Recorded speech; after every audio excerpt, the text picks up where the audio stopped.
فأما من أعطى واتقى وصدق بالحسنى فسنيسره لليسرى وأما من بخل واستغنى وكذب بالحسنى.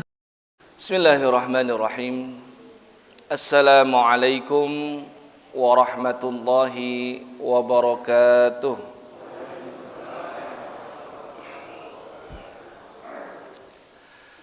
إن الحمد لله نحمده ونستعينه ونستغفره ونعوذ بالله من شرور أنفسنا ومن سيئات أعمالنا. من يهده الله فلا مضل له ومن يضلل فلا هادي له. اللهم صل على محمد وعلى آل محمد كما صليت على آل إبراهيم وبارك على محمد وعلى آل محمد كما باركت على آل إبراهيم في العالمين إنك حميد مجيد.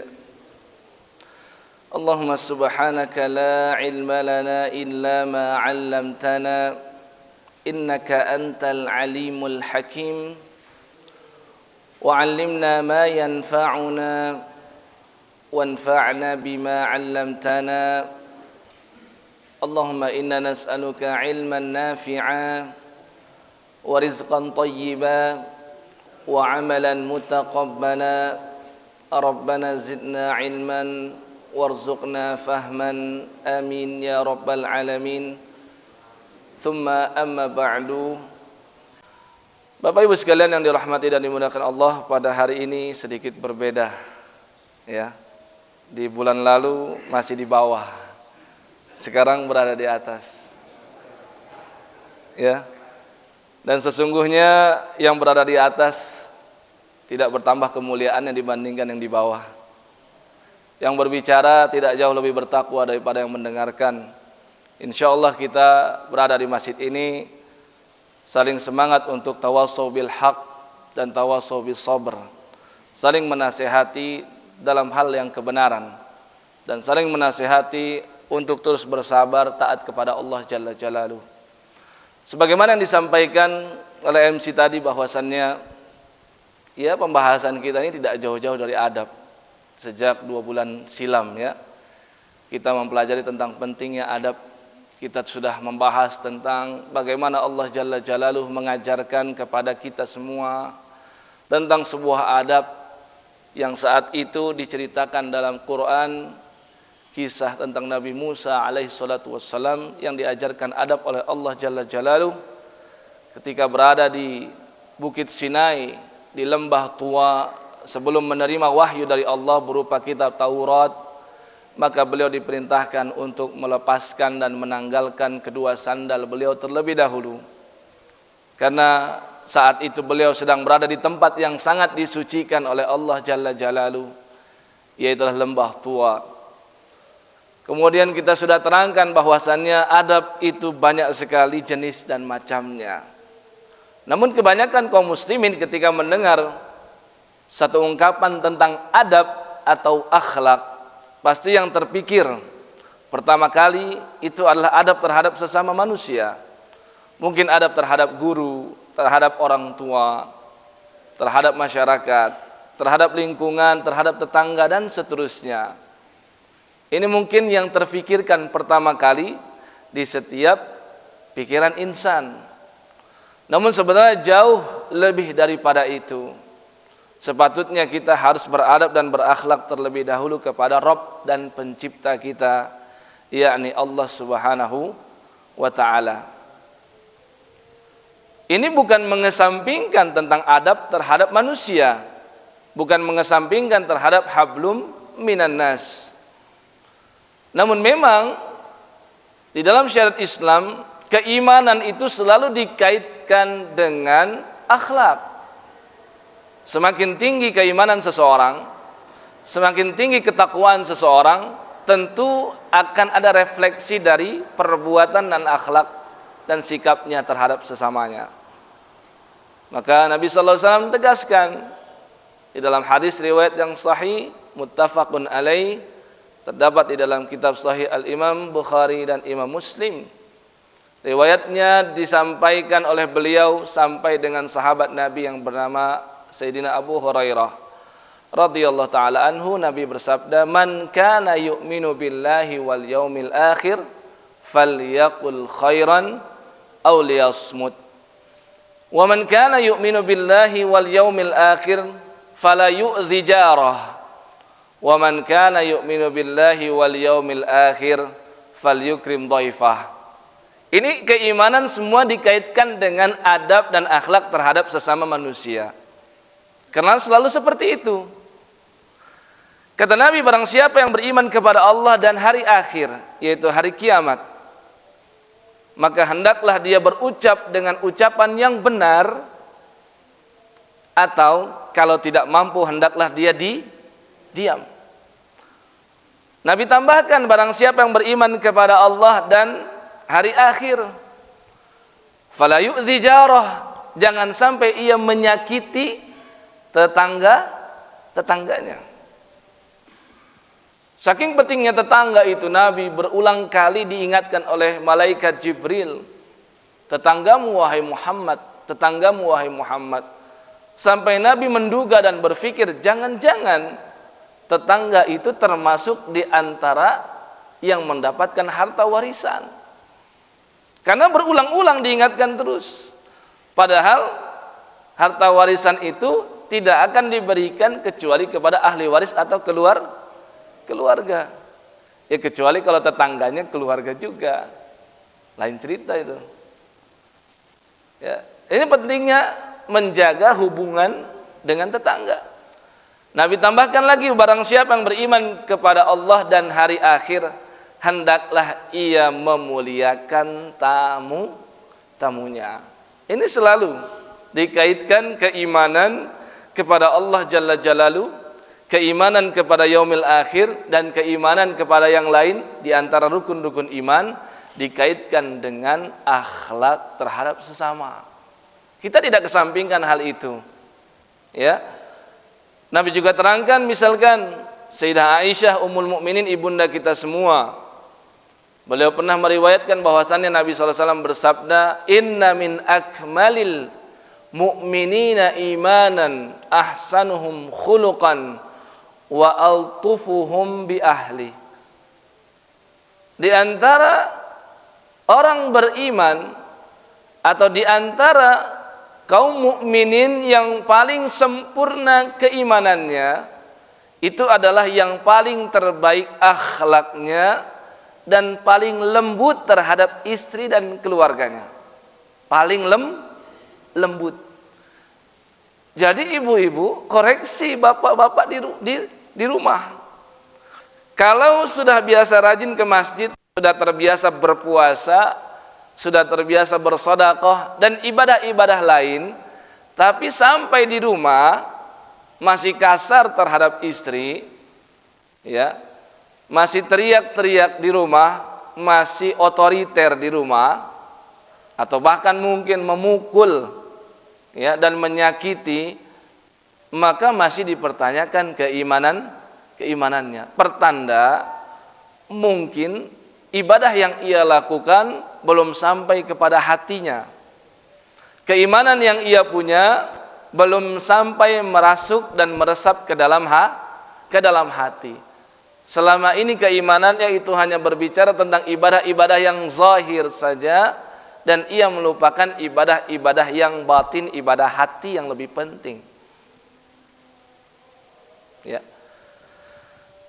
Nah, sebaliknya sekarang, jika tadi kita berbicara tentang berakhlak dan beradab kepada sesama manusia, ternyata ada hal yang jauh lebih penting, yaitu berakhlak dan beradab kepada Allah atau Rabbnya manusia. Tidak penting seseorang ketika ia akhlaknya begitu bagus kepada manusia, namun akhlaknya kepada Allah tidak baik. Dan bentuk akhlak yang terburuk kepada Allah itu adalah tidak mau beriman kepada Allah. Itu bentuk akhlak terburuk terhadap Allah Subhanahu wa taala. Tidak mau menerima hidayah, tidak mau mendengar firman Allah di dalam Al-Quran. Tidak mau membaca tentang pergerakan alam yang menunjukkan bahwasannya ada Allah yang mengaturnya. Sudah banyak ia mendengar nasihat namun tak kunjung mendapatkan hidayah. Ini salah satu contoh orang yang paling buruk akhlaknya dan tidak penting akhlak dia yang sangat baik terhadap manusia.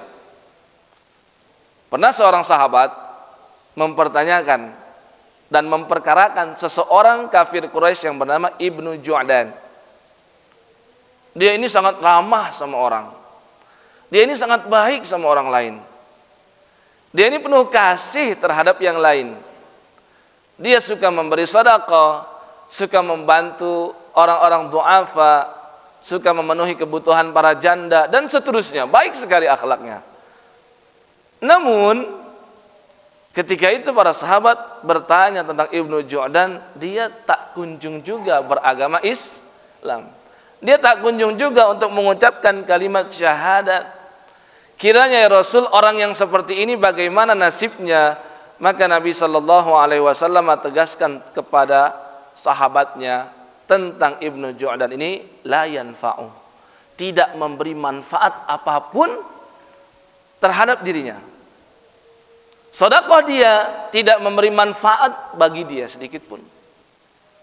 Kebaikan dia kepada orang lain, silaturahim dia kepada yang lain, itu semuanya tidak memberikan manfaat apapun kepada dia.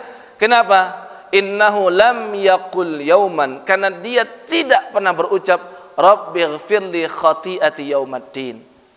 Ya Rabb, ampuni dosa-dosaku di hari pembalasan kelak. Ini menunjukkan ungkapan tentang keimanan dengan yaumuddin, keimanan tentang hari pembalasan atau yaumul akhir. Maksud Nabi berarti apa? Sepanjang ia tidak beriman, maka sepanjang itu akhlak dan adab dia sia-sia di mata Allah. Manfaat yang dia dapatkan hanya di dunia. Maka orang akan memberikan feedback yang baik juga untuk dia. Maka orang pun akan ramah juga kepada dia. Maka ketika ia membutuhkan, orang lain pun akan cepat untuk membantu dia, karena ia kebiasaannya membantu orang lain. Hanya manfaat yang sifatnya duniawi saja yang ia terima. Namun nanti di yaumil qiyamah, kata Nabi, la yanfa'u, tidak bermanfaat apapun. Maka Allah tegaskan tentang perkara iman ini sangat penting, dan adab kepada Allah yang tertinggi adalah beriman kepada Allah. Di surat yang sudah biasa kita dengar dibaca oleh para imam yang mungkin kita sudah banyak menghafal, surah Al-Bayyinah, surat ke-98. Di ayat yang ke-6 Allah Subhanahu wa taala berfirman, innal ladzina kafaru min ahlil kitabi wal musyrikina fi nari jahannama khalidina fiha. Kata Allah apa? Ulaika hum syarrul bariyah. Sesungguhnya orang-orang kafir, di antaranya min ahlul kitab Yahudi dan Nasrani, wal musyrikina, dan selain ahlul kitab yang tidak mendapatkan kitab dari Allah Jalla Jalaluh, seperti agama Hindu, agama Buddha, agama Konghucu dan seterusnya yang bukan ahlul kitab, penyembah berhala, paganisme dan seterusnya. Innal ladzina kafaru min ahlil kitabi wal musyrikina fi nari jahannam khalidina fiha. Mereka akan berada di neraka jahanam dan kekal di dalamnya. Ulaika hum syarrul bariyah. Allah tidak memandang akhlak yang baik yang mereka miliki terhadap sesamanya, tapi Allah langsung nyatakan ulaika, mereka semua itu hum syarrul bariyah, seburuk-buruk hamba Allah, seburuk-buruk makhluk yang Allah ciptakan. Bahkan di ayat yang lain Allah nyatakan balhum adall, mereka lebih buruk lagi daripada hewan. Karena hewan tidak memiliki akal, dan hewan senantiasa berzikir kepada Allah. Sedangkan mereka sudah diberikan akal, namun mereka tak kunjung juga mendapatkan dan bahkan menyambut hidayah dari Allah Subhanahu wa taala. Karena hidayah ini harus disambut. Allah sudah berikan. Ada yang diberikan hidayah melalui orang tua, ada yang diberikan hidayah dan petunjuk melalui anak, bahkan mungkin ada yang melalui saudara, ada yang melalui satu jamaah di sebuah masjid, ada yang melalui orang lain yang tidak dikenal, tiba-tiba datang membawa sebuah hidayah dan petunjuk. Namun ia tidak mau menyambutnya. Ini yang menjadi masalah. Ya. Maka harus kita pahami, yang pertama kali kita lakukan adalah beradab kepada Rabb yang menciptakan kita. Adab seorang makhluk terhadap Khaliknya. Dan ini alasannya begitu banyak kenapa kita harus beradab kepada Allah. Paling tidak sekurang-kurangnya kita ingat dialah yang menciptakan kita. Allah Subhanahu wa taala berfirman di surat Al-Baqarah, surah yang kedua di ayat 21. Ya ayyuhan nasu ubudu rabbakumul ladzi khalaqakum walladzina min qablikum la'allakum tattaqun. Wahai segenap manusia. Seruannya bukan wahai orang-orang beriman. Ya ayyuhan nas. Karena berbicara tentang pencipta, orang kafir Quraisy meyakini yang menciptakan mereka adalah Allah. Hanya saja ada kerancuan sedikit pada akidah mereka, yaitu mereka mempersembahkan ibadah kepada selain dari Allah. Ada satu hal yang rusak pada tauhidnya, yaitu tauhid uluhiyah, tentang menjadikan setiap ibadah itu hanya untuk Allah semata, bukan untuk Latta, bukan untuk Uzza, bukan untuk patung Manat dan seterusnya. Mereka yakin. Maka seruannya ya ayuhan nas, u'budu, sembahlah rabbakum, Rabb kalian, alladzi khalaqakum. Definisi Rabb yang pertama itu adalah yang menciptakan. Walladzina min qablikum, tidak hanya menciptakan kita, menciptakan generasi-generasi sebelum kita. La'allakum tattaqun, agar kalian takut kepadanya. Alladzi ja'ala lakumul arda firasyan was samaa'a binaa'a. Setelah itu Allah terangkan definisi Rabb yang lain. Rabb itu sangat banyak cabangnya. Jadi mohon bedakan antara Allah, antara Rabb dan antara Asmaul Husna yang lain. Rabb inilah ya satu nama yang paling menyeluruh. Dialah yang menciptakan. Alladzi ja'ala lakumul arda firasyan. Dialah yang senantiasa mengatur dan memperhatikan kita, sehingga dia menjadikan bumi yang bulat terasa firasya. Firasya itu apa? Terasa datar. Logikanya, kalau seseorang berjalan di atas bola, sesuatu media yang berbentuk bulat, ketika berjalan terus pasti kelak akan jatuh, tidak seimbang. Bumi ini bulat, sudah jelas, fakta ilmiahnya ada. Namun, adakah di antara kita yang merasa ketika berjalan di atas muka bumi seolah sedang berada di atas balon, seolah sedang berada di atas bola? Tidak ada. Yang kita rasakan bumi ini terasa datar. Allah yang menjadikan firasya was-samaa'a binaa'a, langit ini menjadi atap kita. Berapa banyak itu benda-benda langit, asteroid, meteor yang tertahan dan terbakar habis dikarenakan atmosfer. Kenapa? Allah Maha tahu. Manusia tidak akan sanggup untuk menahan itu. Maka Allah perhatikan, alladzi ja'ala lakumul arda firasya was-samaa'a binaa'a wa anzala minas samaa'i maa'a fa akhraja bihi minats thamarati rizqan lakum. Definisi Rabb itu menciptakan, memperhatikan, memerintahkan dan juga memberi rizki dari langit. Ini definisi Rabb. Ya. Jadi kita harus ingat, alasan kita harus beradab kepada Allah yang pertama karena dialah yang menciptakan kita. Ya. Falyanzuril insanu mimma khuliqa. Khuliqa min ma'in dafiqa.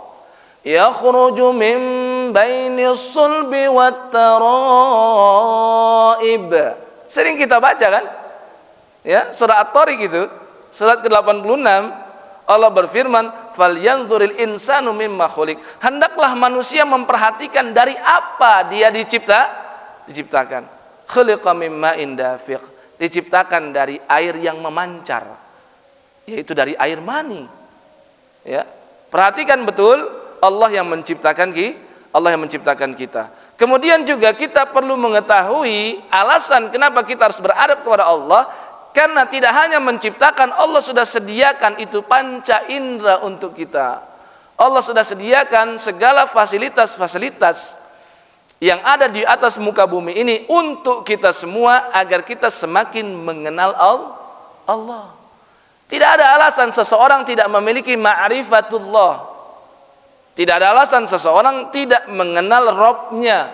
Bahkan setiap insan itu ditanamkan satu fitrah. Dia harus menyembah kepada Tuhannya. Jadi kalau ada orang ateis, sesungguhnya dia sedang keluar dari fitrah. Beragama itu adalah fitrah. Harus kita yakini hal seperti itu. Ya. Bahkan ada kisah seseorang yang mencari Rabb-nya, yaitu Nabi Ibrahim. Karena fitrahnya menuntun untuk menyembah. Dan fitrahnya akan menuntun untuk penyembahan kepada yang satu. Bayangkan, ya, seandainya Tuhan itu lebih dari satu, ada dua. Ada Tuhan malam, ada Tuhan siang. Maka Tuhan yang satu pinginnya malam, Tuhan yang satu inginnya siang. Berantemlah tuh dua Tuhan. Hamba-hambanya tinggal nonton saja siapa yang kalah. Kan aneh kalau ada Tuhan lebih dari satu. Maka iradah, kehendak, ya, dan keinginan Rabb itu adalah mutlak karena dia hanya dia satu. Ya. Nah, maka yang kedua tadi, Allah telah menjadikan kita memiliki panca indera, memiliki penglihatan, memiliki pendengaran, ya. Allah berikan semua itu agar kita semakin mengenal Allah. Wallahu akhrajakum min butuni ummahatikum. Allah telah mengeluarkan kalian dari perut ibunda kalian. Wa ja'ala lakumus sam'a wal absara wal af'idah. Allah jadikan kita semua memiliki pendengaran, memiliki penglihatan, dan Allah jadikan kita memiliki hati dan perasaan. Yang terakhir, paling tidak sekurang-kurangnya 3 kita sebutkan alasan kita harus beradab kepada Allah Jalla Jalaluhu, karena Allah yang telah memuliakan kita manusia di atas makhluk yang lain. Jika Allah berkehendak, risalah dan nubuwah itu dipersembahkan kepada bangsa malaikat, karena mereka tidak pernah berdosa, karena mereka senantiasa beribadah dan taat kepada Allah. La yasbiqunahu bil qaul wa hum bi amrihi ya'malun. Tidak pernah mereka lancang untuk berbicara terlebih dahulu sebelum Allah perintahkan.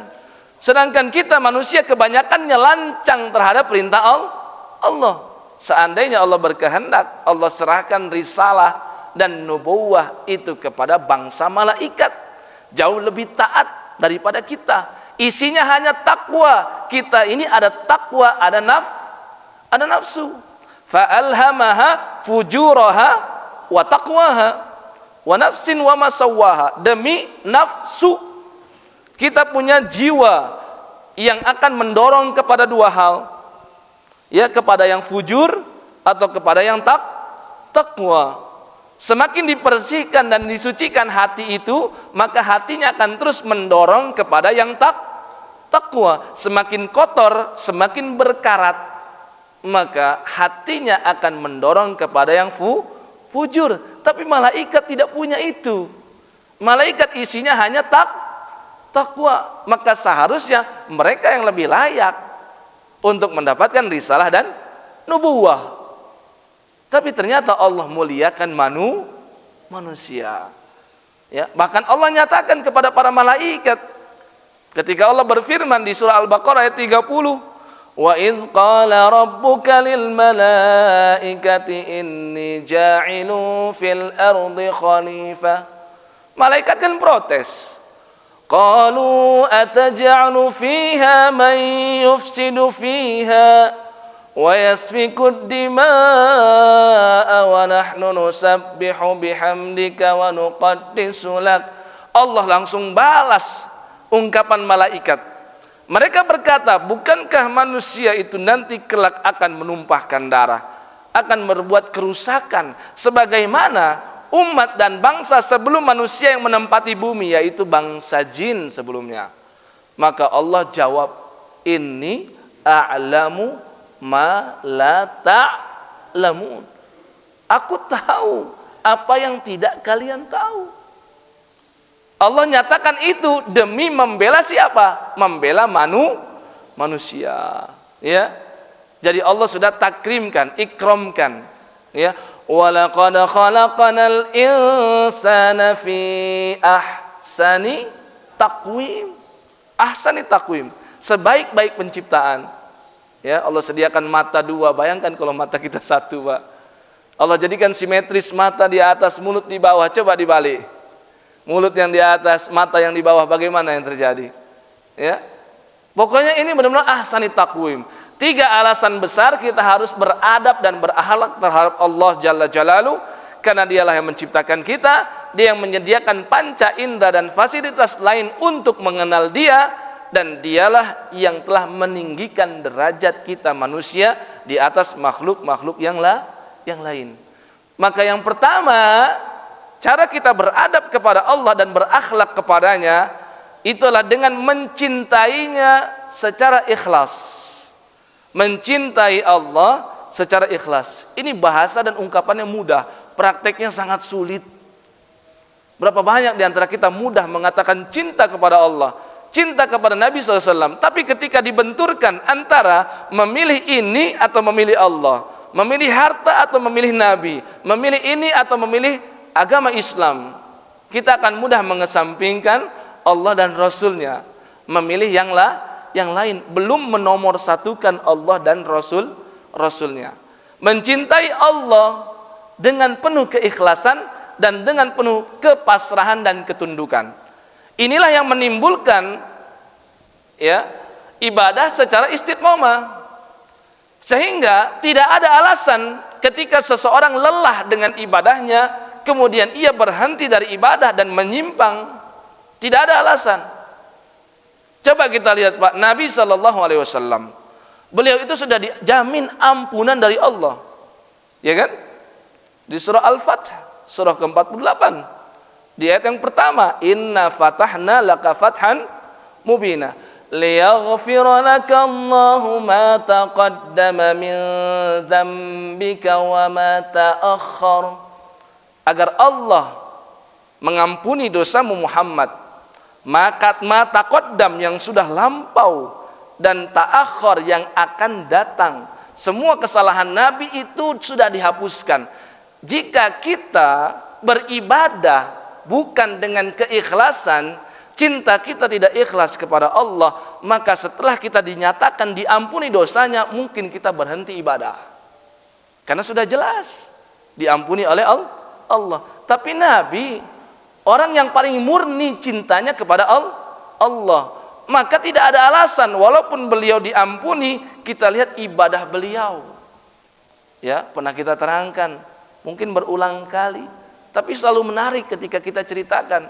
Nabi sholat sendirian, datang Sayyidina Huzaifah ibn al-Yaman, iseng-iseng berhadiah, ingin coba sholat tahajud sama Nabi. Ya. Apa kesaksian Huzaifah ibn al-Yaman? Nabi SAW membuka awal salatnya dengan takbiratul ihram dan dengan doa iftitah yang panjang. Allahumma rabba Jibril wa Mikail wa Israfil fatiras samawati wal ard alimal ghaibi wasyahadah anta tahkumu baina ibadika fima kanu fihi yakhtalifun ihdini limakhtulifa fihi biiznik innaka tahdi man tasya'u ila siratin mustaqim. Ada yang hafal doa iftitah ini? Ini iftitah Pak ya, salah satu bentuk iftitah. Dengan versi yang lain ada sekitar 12 itu doa iftitah yang dibaca Nabi. Enggak cuma Allahu Akbar kabiro, Enggak cuma Allahumma ba'id baini, ya. Panjang. Setelah itu kata Hudzaifah bin Yaman apa? Nabi baca surah Al-Fatihah, bacanya mutarassilan. Mutarassilan itu perlahan betul. Ya. Kadang Nabi itu bacanya basmalah disirkan, kadang Nabi baca basmalahnya dijaharkan. Kemudian setelah waladhdallin, Nabi memulai dengan surah Al-Baqarah. Alif Lam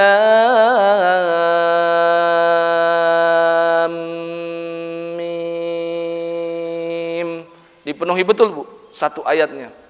Dzalikal kitabu la raiba fihi hudan lil muttaqin. Hudzaifah bin Yaman berpikir Nabi sepertinya akan ruku di ayat awa kullama ahadu ahdan nabadhahu fariqum minhum. Ternyata sudah selesai ayat ke-100, Nabi lanjutkan 101. Salah prediksi ternyata. Oke, kata Hudzaifah dalam hatinya, Nabi sepertinya akan ruku setelah wa'fu anna waghfir lana warhamna anta maulana fansurna 'alal qaumil kafirin. 286 ayat. Dia kira itu selesai. Ternyata Nabi lanjutkan, Bismillahirrahmanirrahim. Ya ayyuhan nasu taqu rabbakumul ladzi khalaqakum min nafsin wahidah. Ya, surat An-Nisa. Diloncat Al-Baqarah surat kedua, loncat ke surat keempat. 176 ayat dibaca, yastaftunak, ayat terakhir, setengah halaman di dalam Al-Quran. Dilanjutkan lagi, Alif Lam Mim, mundur ke surah Al-Imran, surah ketiga. Allahu la ilaha illa huwal hayyul qayyum. 200 ayat dibaca. 286 tambah 200 ayat tambah 176 ayat. Berapa jumlahnya? Kurang lebih 5 juz. Ya, hampir mencapai 5 juz. 5 juz itu berarti 1/6 Al-Quran. Itu belum habis sholat, baru 1 rakaat saja. Ya. Ruku, Hudzaifah menduga akan istirahat. Ternyata rukunya lamanya hampir sama dengan berdirinya. I'tidal, sudah pegel ruku itu. Padahal rukunya yang Nabi baca saat itu cuma Subhana Rabbiyal Azim. Karena ada 2 riwayat dari Hudzaifah tentang bacaan ketika ruku. Subhana Rabbiyal Azim 1, Subhana Rabbiyal Azimi wa bihamdi. Saat itu yang ia dengar Subhana Rabbiyal Azim saja. Bayangkan tuh, berapa jam tuh baca Subhan Rabbiyal Azim terus-terusan, gak bosan-bosan. Ya, i'tidal, lagi-lagi kata beliau, lamanya hampir mirip dengan rukuknya. Seterusnya begitu. Belum kata Hudzaifah dipotong dengan banyak iklan. Salat Nabi banyak iklannya, Pak. Iklannya apa? Berdoa. Tiap kali berjumpa dengan ayat-ayat rahmat, Nabi berhenti sejenak, meminta kepada Allah, Allahumma inni as'alukal jannah. Ya Allah, aku mau mohon kepada Engkau surga. Iklannya banyak, Pak. Ya, pariwaranya banyak. Ya, berhenti pada ayat azab, lagi-lagi Nabi berhenti sejenak. Allahumma inni a'udzubika min azabin nar. Ya Allah, aku berlindung kepada Engkau dari azab neraka. Ini contoh orang yang betul-betul murni cintanya kepada Allah. Ketika ditanya oleh Sayyidah Aisyah, kenapa engkau demikian ya Nabi, bengkak-bengkak kakimu, kami yang melihatnya aja kasihan. Ya, maka kata Nabi, afala akunu abdan syakura. Tidakkah pantas aku menjadi hamba Allah yang bersyukur? Ditawarkan kerajaan dari timur sampai dengan barat. Allah tawarkan melalui malaikat khusus, kata malaikat Jibril, Nabi sedang duduk berdua dengan Jibril. Ya, tiba-tiba Jibril melihat ke atas, Jibril ceritakan kepada Nabi, wahai Muhammad, ini pintu langit terbuka, belum pernah terbuka sekalipun kecuali kali ini saja.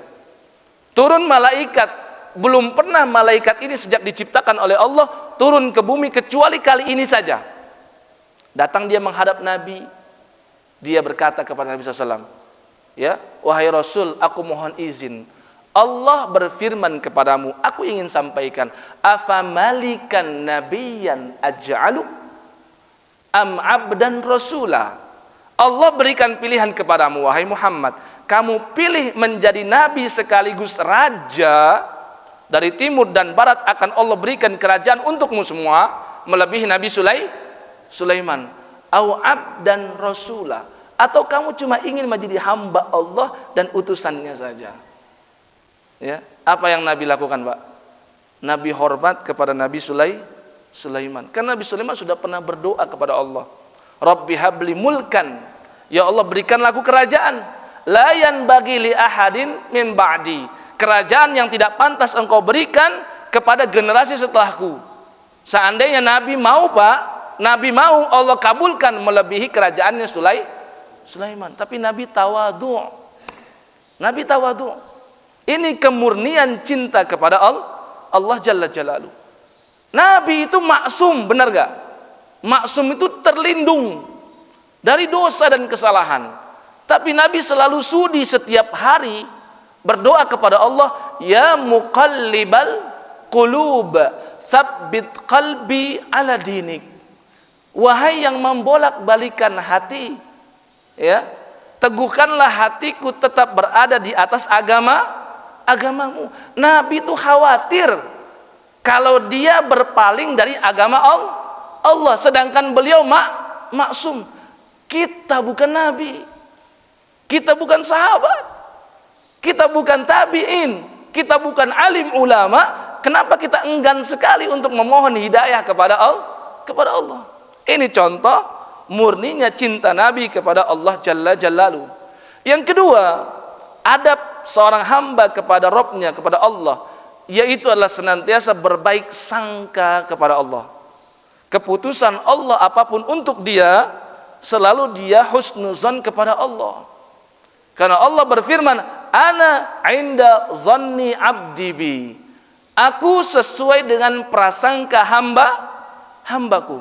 Prasangka hambaku buruk, maka aku akan timpakan keburukan. Prasangka hambaku baik, maka aku akan berikan kebaikan. Saya ingin berikan satu kisah, sangat menarik. Ya, semoga kisah ini bisa menginspirasi. Kisah ini sahih, ya, diriwayatkan oleh Imam Ibnu Hibban dalam kitab beliau Ats-Tsiqat. Riwayatnya jayyid, baik. Ya. Kisah tentang seorang tabi'in yang bernama Abu Qilabah rahimahullah. Pernah dengar? Pernah dengar Pak Abu Qilabah, Pak? Belum ya? Kapan-kapan kenalan ya. Gak usah kapan-kapan, sekarang kita kenalkan tentang beliau. Rahimahullah, semoga Allah merahmati beliau. Abu Qilabah ini salah seorang tabi'in yang sangat dekat dengan para sahabat Nabi. Ibnu Abbas beliau dekat, Anas bin Malik beliau dekat, Abu Hurairah beliau dekat. Banyak meriwayatkan hadis dari para sahabat Nabi SAW.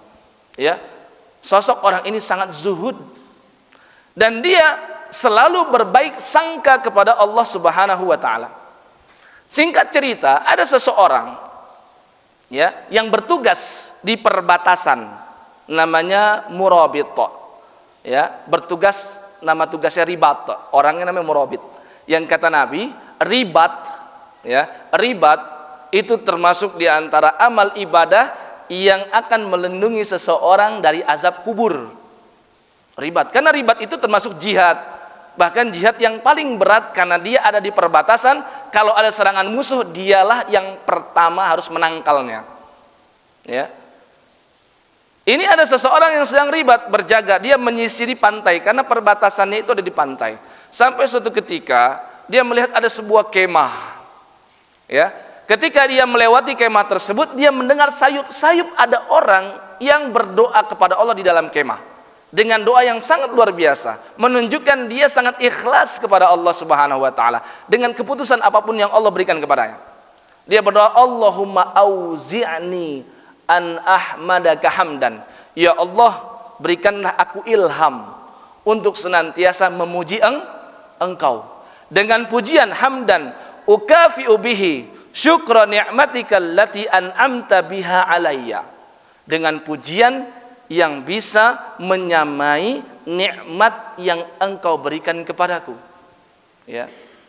Kemudian apa dia katakan? Wa faddaltani, dan engkau telah berikan keutamaan kepadaku ala katsirin mimman khalaqta tafdila, di atas ciptaan-ciptaanmu yang lain. Ini luar biasa ini ungkapannya, ya. Ungkapannya pasti dari hati yang terdalam. Maka dia mohon izin mengucapkan salam kepada pemilik kemah. Ketika dibuka, diberikan izin masuk, yang dia lihat adalah sesosok laki-laki tua dengan tangan yang buntung, dengan kaki yang buntung, ya, dan ia matanya sudah mulai rabun, pendengarannya sudah mulai tidak awas lagi, ya, laki-laki tua. Dia tadi mengucap apa? Mengucapkan rasa syukur, berikan aku ilham terus untuk memujimu atas nikmat yang kau berikan kepadaku dan atas kelebihan yang kau berikan kepadaku di atas hamba yang lain. Maka kan orang ini terkejut, dari mana kelebihannya? Ini orang malah banyak kekurangan, ya. Maka akhirnya dia penasaran, ya. Dia tanya kepada orang tadi, laki-laki tua yang tidak bertangan dan tidak berkaki tadi, ya. Dia tanya, saya mau tanya, nikmat apa yang Allah berikan kepadamu sampai sebegitunya doamu? Dan kelebihan apa yang Allah berikan kepadamu sampai sebegitunya zikirmu kepada Allah? Maka akhirnya dia berkata kepada laki-laki tadi, ya, tidakkah kau melihat apa yang Allah berikan kepadaku? Ya, dia tanya, apa yang Allah berikan kepadamu? Allah masih memberikan aku lisan. Dengan lisan ini aku bisa terus berzikir mengingatnya dan berdoa memohon kepadanya. Allah masih memberikan aku hati. Dengan hati ini aku senantiasa berbaik sangka kepadanya dan aku senantiasa berharap surganya. Dan aku merasa takut kepada Allah dengan hati yang Allah berikan kepadaku. Mungkin fisiknya tidak sempurna, tapi dia betul-betul memahami pentingnya nikmat lisan dan pentingnya nikmat hati.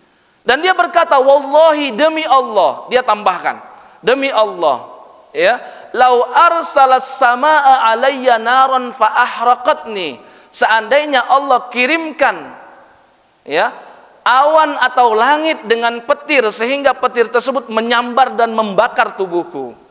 Wa amaral bihara fa gharaqatni, Allah perintahkan lautan untuk menenggelamkanku.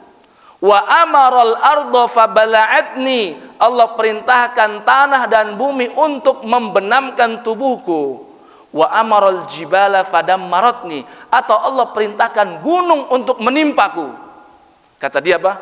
Mazdadtu li rabbi illa syukra. Semua itu tidak akan menambah apapun kecuali menambah rasa syukurku kepada Allah.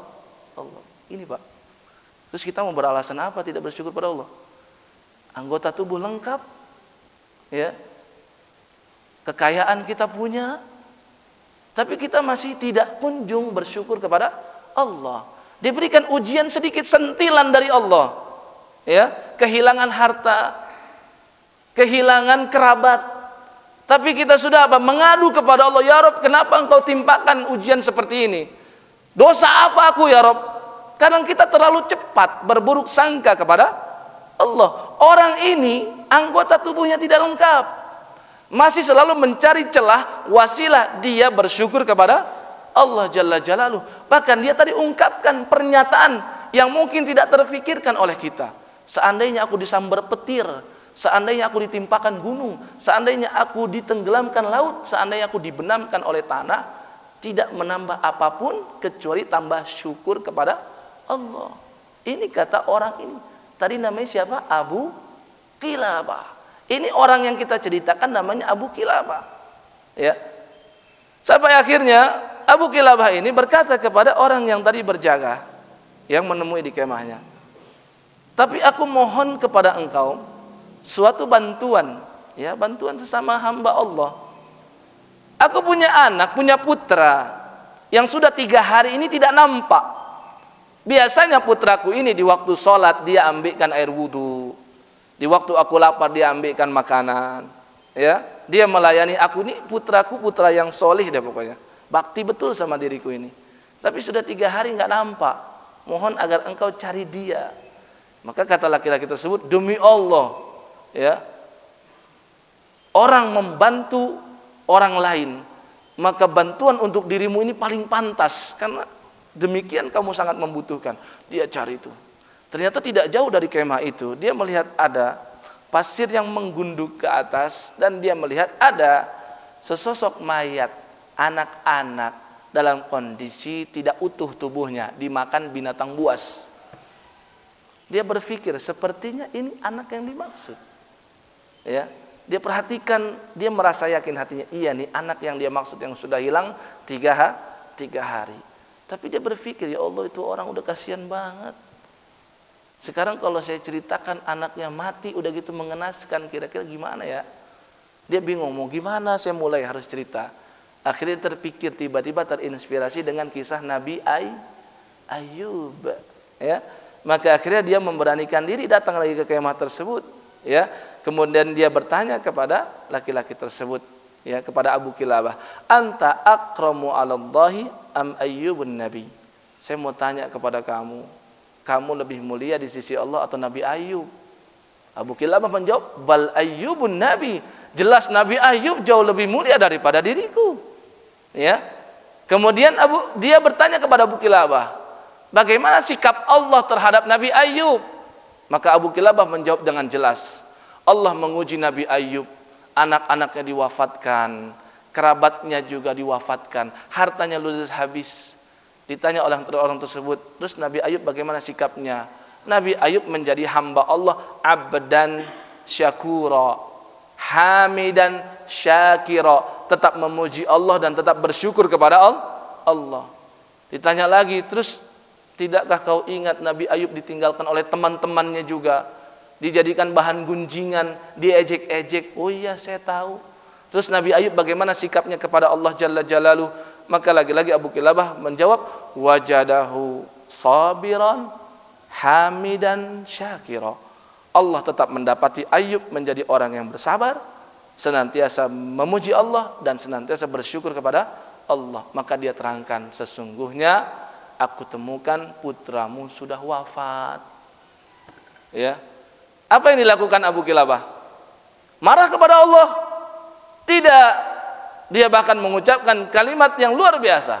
Setelah kalimat istirja, inna lillahi wa inna ilaihi raji'un, dia berucap, alhamdulillah, segala puji bagi Allah. Ada enggak yang meninggal kita ucap alhamdulillah, Pak? Ya.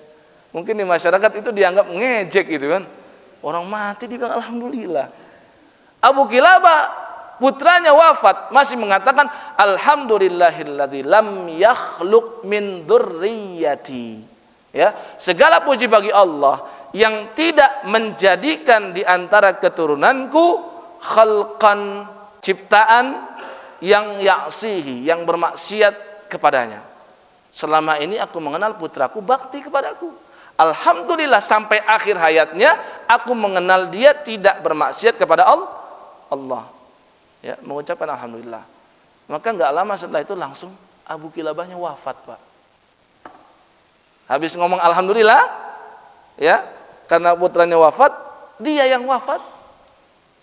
Ya, kemudian tidak berapa lama ada orang yang datang sampai ke kemah tersebut. Kemudian dia bertanya kepada orang yang tadi berjaga di perbatasan, itu siapa mayat yang engkau tutupi? Mohon dibuka. Ketika dibuka wajahnya, ternyata nampak itu adalah Abu Kilabah. Dikenal oleh orang-orang, dia adalah sahabatnya Ibnu Abbas, dia adalah sahabatnya Anas bin Malik, dia adalah sahabatnya para sahabat Nabi SAW. Kami tidak mengenal dia kecuali adalah orang yang baik.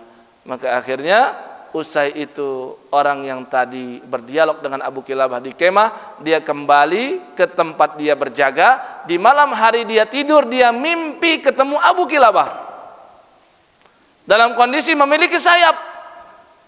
Ya, diberikan nikmat oleh Allah Jalla Jalaluh, dijamin surga oleh Allah Subhanahu wa taala. Maka dia bertanya kepada Abu Kilabah, apa yang menyebabkan Allah berikan kemuliaan kepadamu seperti ini? Abu Kilabah saat itu dengan mudahnya menjawab, salamun alaikum bima sabartum fa ni'ma uqbad dar.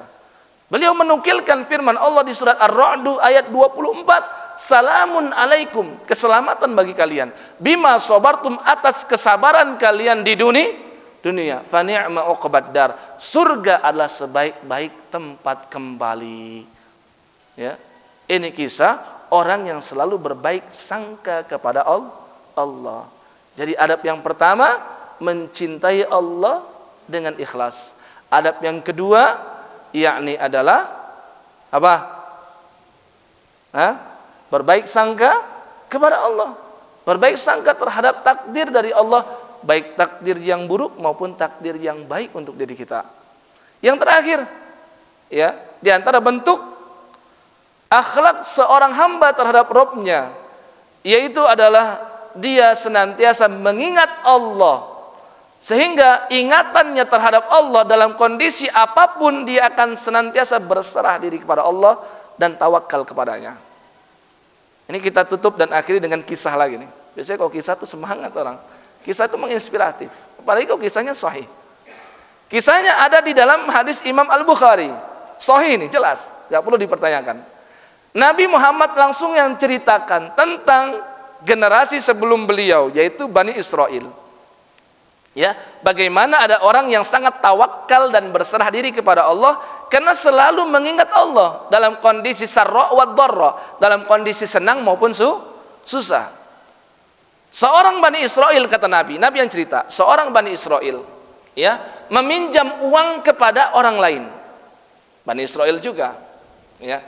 Ketika ia meminjam, ditanya, kau nak minjam berapa? Kau mau pinjam berapa? 1000 dinar. 1000 dinar. 1 dinar sekarang kurang lebih 3 juta lebih. 1000 dinar berarti nolnya ada 9. Sekali pinjam 3 miliar kurang lebih. Ya, dikonversikan di zaman sekarang. Enggak pakai transfer. Ya, uang cash. 1000 keping 1 dinar. Jadi 1 keping itu 1 dinar 4,25 gram emas. Ini ada 1000 buah. Dia pinjam, kemudian si debitur yang meminjam, ya, ditanya oleh kreditur yang memberi pinjaman, saya mau kau datangkan saksi, ya, karena ini pinjaman yang enggak murah, ini pinjamannya sangat besar. I'tini bisyuhada'i ushiduhum, mohon kamu datangkan saksi-saksi, beberapa supaya menjadi saksi atas akad pinjaman ini. Orang yang meminjam menjawab dengan ringkas, kafa billahi syahida, cukuplah Allah yang menjadi saksi. Gimana Pak kira-kira kalau kita mau dipinjam sama orang, kita minta saksi nih, serius nih, tanda tangan pokoknya, hitam di atas putih, dijawab sama yang mau minjam, cukup Allah yang menjadi saksi. Dia bawa nama Allah Pak. Kira-kira kita terima gak? Ya, maka akhirnya apa? Orang yang memberi pinjaman, ya, si kreditur tadi minta lagi. Kalau gitu, i'tini bil kafil. Kalau gitu, saya minta yang menjamin. Harus ada jaminan. Ya, kiranya kau punya jaminan enggak? Maka dijawab lagi oleh yang meminjam. Kafa billahi kafila. Cukuplah Allah yang menjamin. Ya. Ini orang senantiasa ingat kepada Allah, Pak. Dia berserah diri kepada Allah. Ya, memang dia tidak temukan ada yang bisa menjadi kafil dan dia tidak temukan ada yang bisa menjadi saksi. Ya, jawaban dia ringkas begitu. Ya, tapi namanya orang soleh. Ya. Generasi dulu banyak yang soleh. Maka yang memberi pinjaman, si kreditur pun menjawab, "Oh, sodakta. Benar juga kata kamu ya. Allah sebaik-baik saksi dan Allah sebaik-baik penjamin." Oke, selesai. 1000 dinar dikasih. Kemudian dia pergi, ya, menyeberangi lautan. Dia ada keperluan. Ya, dalam satu riwayat yang lain, dia sebenarnya gali lubang tutup lubang. Ya, dia punya hutang di tempat lain, maka dia bayar dengan cara minjam lagi. Ya. Dia ke tempat lain. Sampai di sana dia sudah selesaikan urusannya. Dan hutang ini adalah hutang yang bertempo, sudah ditentukan jatuh temponya kapan. Ya. Kemudian singkat cerita, sudah datang jatuh tempo. Ya, tidak dijelaskan oleh Nabi tenornya berapa lama. Ya, pokoknya ada jatuh temponya. Ternyata orang ini sudah punya uang untuk dibayar. Singkat cerita dia punya uang buat bayar. Tapi qadarullah, untuk mencapai ke rumah atau ke tempat si kreditur, itu tadi harus menyeberangi lautan. Ya, ternyata dia sudah keliling cari perahu, cari kapal sudah habis. Sudah dia berusaha benar. Ya, ikhtiar sudah sepenuhnya ia lakukan. Ternyata qadarullah, Allah tidak menakdirkan ia dapat itu perahu. Akhirnya apa, Pak? Dia tawakal, dia selalu ingat kepada Allah. Dan dia sudah membawa nama Allah ketika akad hutang. Allah sebaik-baik saksi, Allah sebaik-baik penjamin. Maka bismillah, dia ambil sebuah kayu, ia lubangi kayu tersebut, ya, ia masukkan kantung 1000 dinar tersebut ke dalam kayu. Ia tutup lagi, ya. Kemudian dalam satu riwayat dijelaskan dimasukkan ke dalam botol. Kemudian dia berdoa kepada Allah, "Ya Allah, Engkau Maha tahu. Aku telah berusaha untuk mencari perahu untuk membayar hutang ini. Dan Engkau Maha tahu bahwasannya yang memberikan aku pinjaman, sudah aku katakan Engkau sebaik-baik saksi dan dia terima.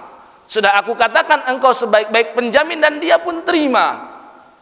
Aku memohon kepada Engkau agar Engkau sampaikan uang ini kepada dia." Dia tutup, dia hanyutkan ke laut, ya, di belahan tempat yang lain.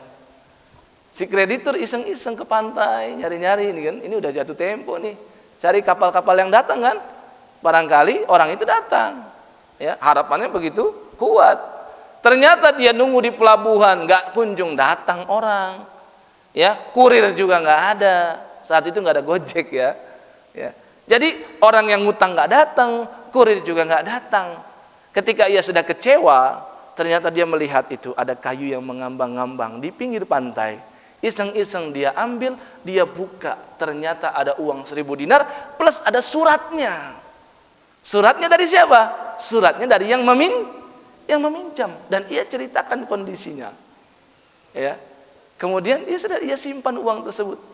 Singkat cerita, beberapa hari kemudian orang tersebut karena niat dia baik ingin bayar, maka besoknya dia cari lagi kapal kan, karena dia juga khawatir 1000 dinar itu nggak sampai ke tangan orang yang memberi pinjaman. Maka dia berangkat lagi naik kapal, sampai ke tempat dia temui orang tersebut, dia langsung minta maaf, "Mohon maaf, saya sudah usaha benar." Ya, maka diceritakan oleh si pemberi pinjaman, "Aku sudah temukan 1000 dinar di kayu dan itu ada surat darimu." Ya, ketika Nabi ceritakan itu, sahabat tuh terheran-heran dengan kisah itu, kayak kisah karang-karangan. Ya, tapi kata Abu Hurairah, sampai kami para sahabat setelah cerita itu selesai, kami berdebat, siapa yang lebih amanah? Yang memberi pinjamankah yang lebih amanah atau yang minta pinjaman?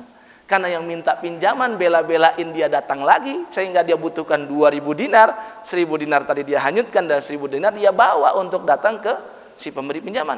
Si pemberi pinjaman pun dia nggak bohong. Seandainya dia bohong, dia bisa nggak sampai uang itu kepadaku. Ya, itu luar biasanya adab kepada Allah, senantiasa mengingat Allah Jalla Jalaluhu, senantiasa berserah diri kepadanya dan bertawakal kepadanya. Ya.